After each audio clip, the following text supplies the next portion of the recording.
Hello and good morning everyone. आप सभी लोगों का स्वागत है आपके अपने यूट्यूब चैनल स्टडी ग्लॉस पर। मैं हूं डॉक्टर मोनिका और आज हम 26 जनवरी का करंट अफेयर डिस्कस करने वाले हैं। At first I wish you all a very happy Republic day. आज हम 73rd रिपब्लिक डे सेलिब्रेट कर रहे हैं और आप सभी के लिए टेलीग्राम चैनल पर क्विज अपलोड करवा दी जाएगी, वहां जाकर आप इसे अटेंड कर सकते हैं। इस लेक्चर की पीडीएफ भी आपको वहां पे अवेलेबल हो जाएगी। तो चलिए स्टार्ट करते हैं हम आज का सेशन। फर्स्ट क्वेश्चन है, with whom has the central government merged the अमर जवान ज्योति established at इंडिया गेट। केंद्र सरकार ने इंडिया गेट पर स्थापित अमर जवान ज्योति का किसके साथ विलय कर दिया है? तो ये नेशनल वार मेमोरियल के साथ में इसको विलय कर दिया है। और इसके बारे में हम डिटेल से बात करें तो सेंट्रल गवर्नमेंट ने 21 जनवरी को इंडिया गेट पर सिचुएटेड अमर जवान ज्योति के कुछ मीटर की दूरी पर जो 2019 के अंदर स्थापित है नेशनल वार मेमोरियल, इसको जो अमर जवान ज्योति है इसके साथ में इसका विलय कर दिया है, इसको मर्ज कर दिया है। और अमर जवान ज्योति की हम बात करें तो ये स्वतंत्रता के बाद से विभिन्न युद्धों और संघर्षों में देश के लिए शहीद हुए सैनिकों को देश की श्रद्धांजलि का एक प्रतिष्ठित ये प्रतीक है। और प्रधानमंत्री नरेंद्र मोदी जी ने 25 फरवरी 2019 को राष्ट्रीय युद्ध स्मारक का उद्घाटन किया था और यह ग्रेनाइट के पत्थरों पर 25,942 सैनिकों के नाम सुनहरे अक्षरों में इसके ऊपर अंकित है। ठीक है। सेकेंड नंबर क्वेश्चन है, which state has become the first in the country to launch AVGC Center of Excellence? AVGC centre of excellence launch करने वाला देश का पहला राज्य कौन सा बना है? तो ये बन गया है कर्नाटका बन गया है, तो 20 का करेक्ट आंसर होगा। और एवीजीसी की हम बात करें तो इसकी फुल फॉर्म होगी एनिमेशन विजुअल इम्पैक्ट गेमिंग और कॉमिक्स सीईओ, जिसे एक main high tech digital media hub माना गया है और इसे इनोवेटिव कर्नाटक पहल के रूप में इसे लॉन्च किया गया है, तो ये आप याद रखिएगा। चलिए डिटेल से हम इसके बारे में बात कर लेते हैं। तो यह इलेक्ट्रॉनिक्स इंफॉर्मेशन टेक्नोलॉजी और बायोटेक्नोलॉजी डिपार्टमेंट और साइंस डिपार्टमेंट द्वारा फंडेड है और कर्नाटक इस तरह का एवीजीसी स्थापित करने वाला भारत का फर्स्ट स्टेट बन गया है और ये एशिया का सबसे बड़ा सेंटर होने वाला है, तो ये भी आप थोड़ा ध्यान रखिएगा। चलिए इंडियाज फर्स्ट की हम बात कर लेते हैं। India's first UNDP youth climate champion तो ये बनी है प्राजक्ता कौली बनी है। India's first digital justice is engaged in the high court of which state? तो ये गुजरात हाई कोर्ट के अंदर लगाई गई है पहली डिजिटल न्याय घड़ी। इसके बाद में बात करें first bank in the country to achieve the milestone of over 92.6 million UPI transaction in a month, तो ये पेटीएम पेमेंट बैंक लिमिटेड के द्वारा किया गया है। इसके बाद में बात करें Who has become the first Indian female badminton player to become junior number one in 2022? तो ये कौन बनी है? तो ये बनी है तस्नीम मीर बनी है। Which will become India's first sanitary napkin free village? तो ये कौन सा बना है? ये बना है कुंभलांगी गांव बना है, ये केरला का है। ये क्वेश्चन मैंने आपको कल के करंट अफेयर के अंदर पूछा था, तो इसका करेक्ट आंसर होगा कुंभलांगी गांव जो केरल के अंदर है, तो ये बना है। थर्ड नंबर क्वेश्चन है, when is international education day 2022 celebrated? अंतर्राष्ट्रीय शिक्षा दिवस 2022 कब मनाया गया है? तो ये मनाया गया है 24 जनवरी को मनाया गया है। चलिए नेशनल एजुकेशन डे कब मनाया जाता है? तो जो नेशनल एजुकेशन डे है ये 11 नवंबर को मनाया जाता है, तो ये भी आप ध्यान रखिएगा। चलिए इसके बारे में हम डिटेल से बात कर लेते हैं। तो 3 दिसंबर 2018 को यूनाइटेड नेशन ने प्रस्ताव पारित करके 24 जनवरी को इंटरनेशनल एजुकेशन डे मनाने का डिसाइड किया और इसके बाद से हर साल 24 जनवरी को इंटरनेशनल एजुकेशन डे मनाया जाता है। ठीक है। और इस दिन का मनाने का एम क्या है?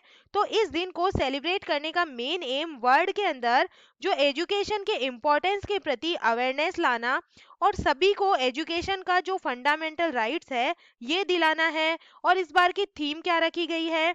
तो इस बार की थीम रखी गई है चेंजिंग कोर्स ट्रांसफॉर्मिंग एजुकेशन, इस बार की थीम रखी गई है। चलिए जो इंडिया के अंदर नेशनल एजुकेशन डे मनाया जाता है ये हर साल 11 ऑफ नवंबर को सेलिब्रेट किया जाता है और इंडिया में यह दिन देश के first education minister Maulana Abul Kalam Azad के बर्थ एनिवर्सरी के रूप में मनाया जाता है और ये 2008 से मनाया जाना तय हुआ है। ठीक है। चलिए हम टॉप 5 डेज की हम बात कर लेते हैं जो रिसेंटली जनवरी मंथ के अंदर हम लोग सेलिब्रेट कर चुके हैं। तो सबसे पहले बात करें वर्ल्ड वार ऑर्फेन्स डे 2022, ये कब सेलिब्रेट किया गया? तो ये 6 जनवरी को ये सेलिब्रेट किया गया, ठीक है। विश्व युद्ध अनाथ दिवस, इसके बाद में वर्ल्ड ब्रेल डे 2022, ये 4 जनवरी को सेलिब्रेट किया गया। Prime minister Narendra Modi has announce to celebrate which day as national startup day, तो ये 16 जनवरी को उन्होंने अनाउंस किया है मनाने का। और इंडियन आर्मी डे 2022 कब सेलिब्रेट किया गया? तो ये 15 जनवरी को ये सेलिब्रेट किया गया है। नेशनल यूथ डे 2022, ये जो बर्थ एनिवर्सरी है स्वामी विवेकानंद जी की, इसके रूप में मनाया जाता है। तो ये 12 जनवरी को ये मनाया गया है। तो ये इंपॉर्टेंट डेज है, ये आप ध्यान में रखिएगा। 4 नंबर क्वेश्चन है which state government has launched अपना Kangra app to promote tourism in the state. राज्य में पर्यटन को बढ़ावा देने के लिए अपना कांगड़ा ऐप को किस राज्य की सरकार ने लॉन्च किया है? तो ये हिमाचल प्रदेश की गवर्नमेंट के द्वारा लॉन्च किया गया है।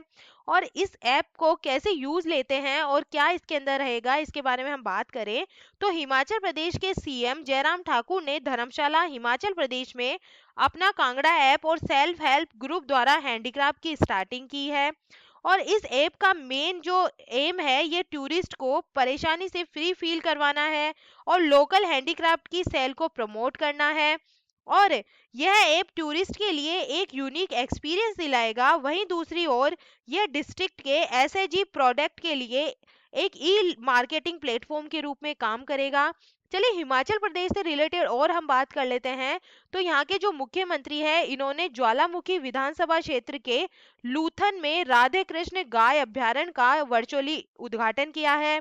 और हिमाचल सरकार ने मवेशियों को चिकित्सा सेवाएं प्रदान करने के लिए मुख्यमंत्री हिम केयर जो योजना है ये चलाई है। तो जो हिम केयर जो योजना है ये कहाँ से रिलेटेड है? तो ये हिमाचल प्रदेश से रिलेटेड है। तो ये भी आप थोड़ा ध्यान रखिए। चलिए top 5 question related to Himachal Pradesh हम बात कर लेते हैं। तो किसने हिमाचल प्रदेश में हॉर्टिकल्चर को इंक्रीज करने के लिए $10 मिलियन के ऋण समझौते पर हस्ताक्षर किए हैं? तो ये किए हैं एडीपी बैंक के साथ में हुआ है। और किस राज्य की पुलिस को राष्ट्रपति द्वारा प्रेसिडेंट कलर अवार्ड 2021 से सम्मानित किया गया है?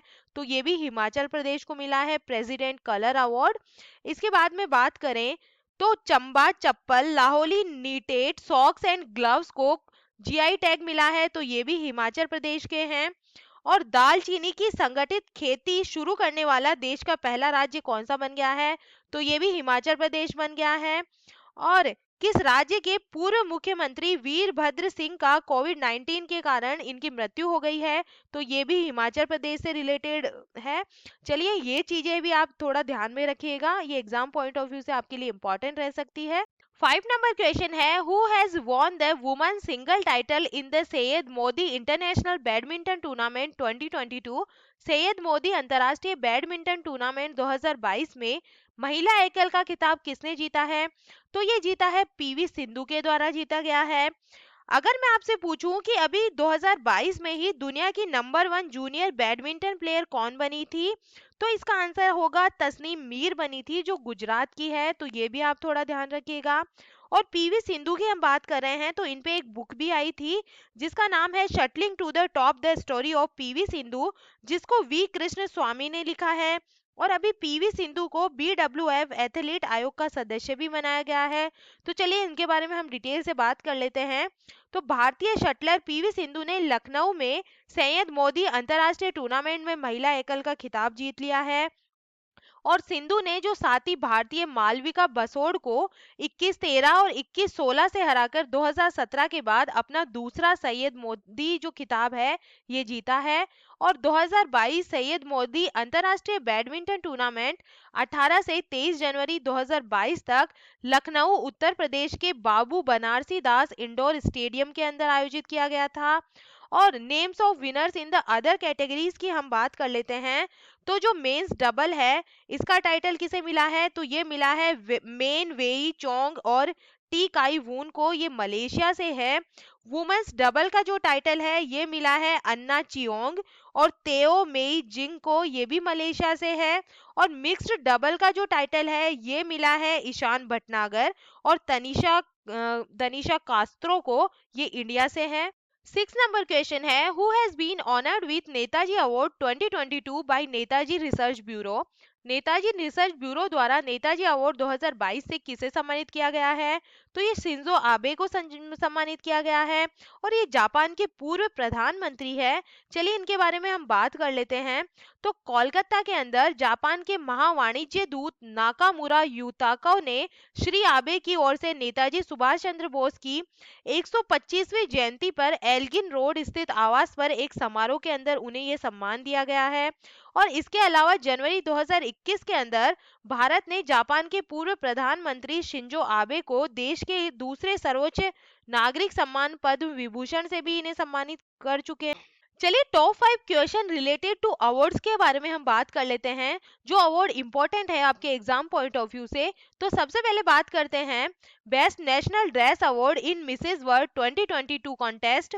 तो ये बनी है नवदीप कौर को दिया गया है।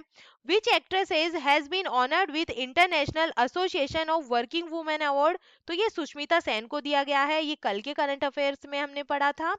और who has been awarded the Genesis prize 2022। तो ये एल्बर्ट वोला को दिया गया है। Who has won the gold medal in the international folk art festival. ये दिया गया है सुमित भाले को। Which bank in India has been named as the best private bank in the global private banking awards 2021। तो ये कौन सा बैंक बन गया है? तो HDFC बैंक बन गया है। 7 नंबर क्वेश्चन है, on January 21, 2022 Haryana and which state government have signed an agreement to build Adi Badri dam. 21 जनवरी 2022 को हरियाणा और किस राज्य सरकार ने आदि बद्री बांध बनाने के लिए एक समझौते पर हस्ताक्षर किए हैं? तो ये किए हैं हरियाणा और हिमाचल प्रदेश ने किए हैं। और जो सरस्वती नदी है, इसके कायाकल्प के लिए इसे बनाया जाएगा और इसका उद्गम रिसर्च के अकॉर्डिंग आदि बद्री धाम से ही हुआ है। ठीक है, जो आदि बद्री डैम है यहीं से इसका उद्गम माना जाता है सरस्वती नदी का। और इस बांध से सरस्वती नदी में पानी पहुंचाया जाएगा। और पानी की आपूर्ति कहाँ से होगी? तो जो सोम नदी है यहाँ से पानी की आपूर्ति की जाएगी। चलिए इसके बारे में हम डिटेल से बात कर लेते हैं। तो 21 जनवरी 2022 को हरियाणा और हिमाचल प्रदेश की जो सरकार है, इनके बीच में 215.35 करोड़ रुपए की अनुमानित लागत से आदि बद्री बांध के निर्माण के लिए एक समझौता ज्ञापन पर हस्ताक्षर किए गए हैं। और ये बांध हिमाचल प्रदेश में 31.66 हेक्टेयर भूमि पर बनाया जाएगा और हर साल 224.58 हेक्टेयर मीटर पानी का भंडारण करेगा, जिससे हिमाचल प्रदेश को 61.88 हेक्टेयर मीटर और हरियाणा को जो शेष 162 हेक्टेयर मीटर है ये पानी मिलेगा। ठीक है, और आदि बद्री बांध बनने से सरस्वती नदी में लगातार जो 20 क्यूसेक पानी है ये बहेगा। इससे सरस्वती में साल भर पानी बहता रहेगा। और इस बांध की जो चौड़ाई है यह है 101.06 मीटर और इसकी जो ऊंचाई है यह है 20.5 मीटर होगी। 8 नंबर क्वेश्चन है, where has India's first para badminton academy been establish recently. हाल ही में भारत की पहली पैरा बैडमिंटन अकादमी कहाँ स्थापित की गई है? तो ये लखनऊ उत्तर प्रदेश के अंदर स्थापित की गई है। और इंडिया की first para badminton academy Lucknow UP के अंदर सेटअप की गई है और इसमें सभी एडवांस इक्विपमेंट और फैसिलिटीज होंगी। और ये setup Stade de France stadium Paris France में होने वाले 2024 पैरा ओलंपिक में इंडिया के मेडल प्रोस्पेक्ट्स में इंप्रूव करेगा। तो 2024 के जो पैरा ओलंपिक और जो ओलंपिक होने वाले हैं ये कहाँ होंगे? तो ये लॉस एंजलिस के अंदर होने वाले हैं, तो ये थोड़ा आप ध्यान रखिएगा। और बैडमिंटन सेंटर को इंडियन पैरा बैडमिंटन टीम के chief national coach Gaurav Khanna ने एजेंस फेडरल लाइफ इंश्योरेंस की हेल्प से इसको लॉन्च किया है। 9 नंबर क्वेश्चन है, which country has declared a ninety day environmental emergency due to oil spill. किस देश ने तेल रिसाव के कारण 90 दिन का पर्यावरण आपातकाल की घोषणा की है? तो ये की है पेरू के अंदर की गई है। और पेरू की हम बात करें तो आटाकामा मरुस्थल कहाँ है? तो ये पेरू के अंदर है। पेरू और चिली की जो सीमा है इसके ऊपर स्थित है। और यहीं पर एक झील है जिसका नाम है टीटीकाका झील, जो पेरू और बोल्विया की सीमा पर स्थित है। और यहाँ पर कौन सी घास पाई जाती है? तो जो पंपास घास के मैदान है ये पेरू के अंदर पाए जाते हैं। और यहाँ पर अब 90 दिन का जो पर्यावरण आपातकाल है, इसकी घोषणा कर दी है तेल रिसाव के कारण।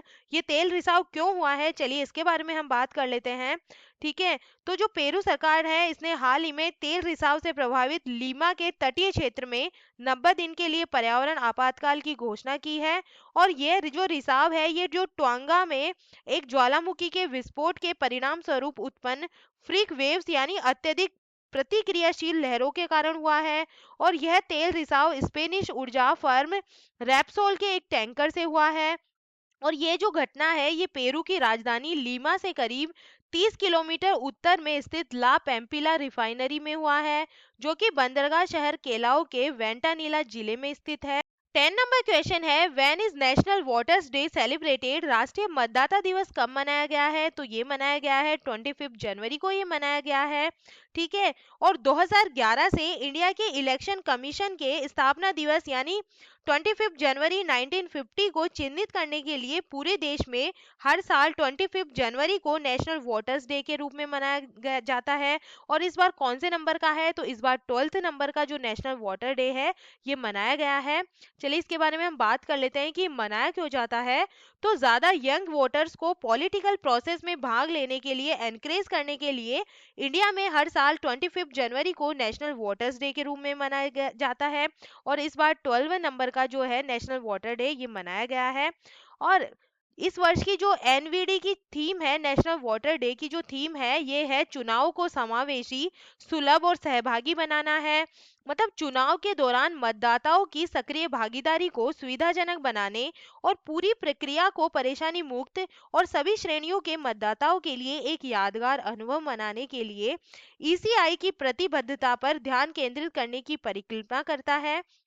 तो नेशनल वाटर डे कब मनाया जाता है, तो ये 25 जनवरी को मनाया जाता है।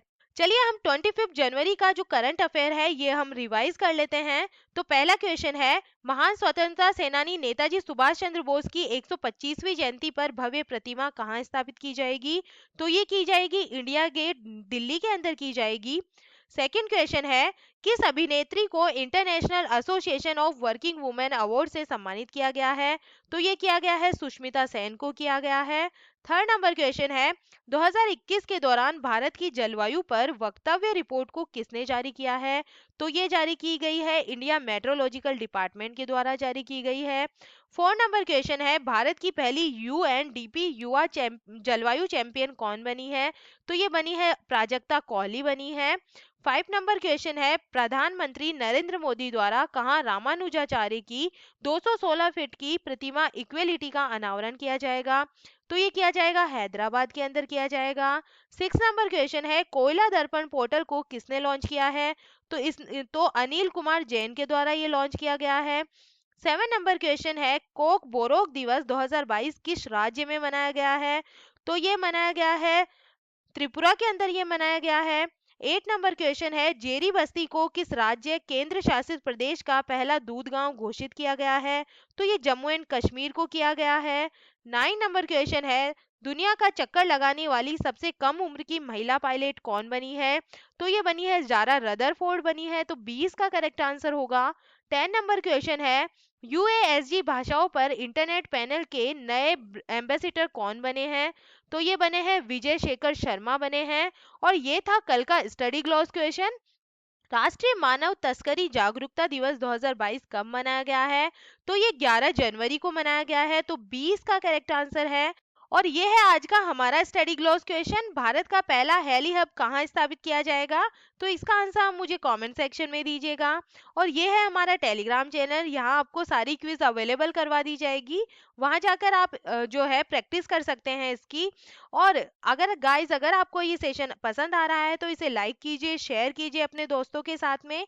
तो चलिए मिलते हैं हम एक नए अच्छे सेशन के साथ में। Thank you.